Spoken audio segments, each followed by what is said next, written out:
سلام علیکم و رحمت الله و برکاته به تمامی اعضایی که ما را بیننده هستند.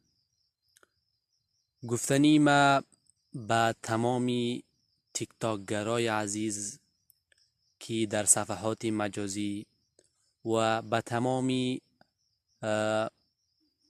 هموطنان عزیز این است که جوانای ما چرا اینقدر سرکوب و تهدید و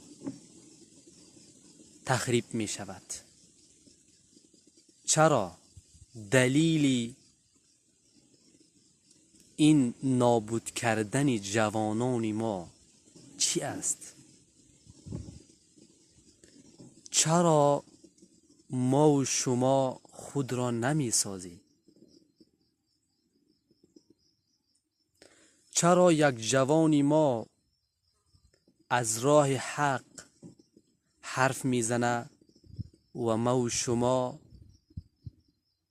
سری از او رشخندی ویدو میکشیم و او را نابود میکنیم؟ چرا وطن ما آباد نمی شود؟ دلیل نابود شدن این وطن ما، دلیلی که چرا آباد نمی شود، چرا جورگ نمی شود، دلیلش این است که یک جوان اندکی پیشرفت میکنه زده میشه، اندکی پیشرفت میکنه کوبیده میشه، تخریب میشه.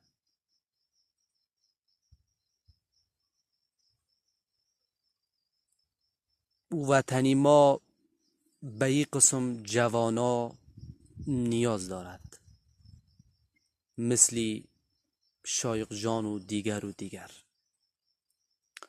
باید ما و شما افغانها استعداد این را نداریم،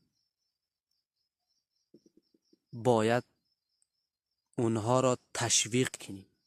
اگر استعدادش را داریم خودمان انجام بدیم، اگر استعدادش را نداریم باید ما و شما کمک کنیم برشان که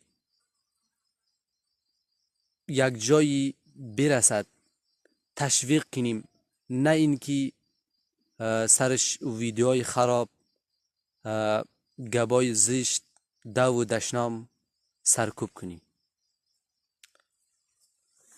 خطاب ما بر همه مردم افغانستان، بر همه اقوام عزیزی افغانستان این است که جوانای ما باید تشویق شود. کشور ما نیاز دارد به این قسم جوانا، به این قسم شخصیت های بزرگ.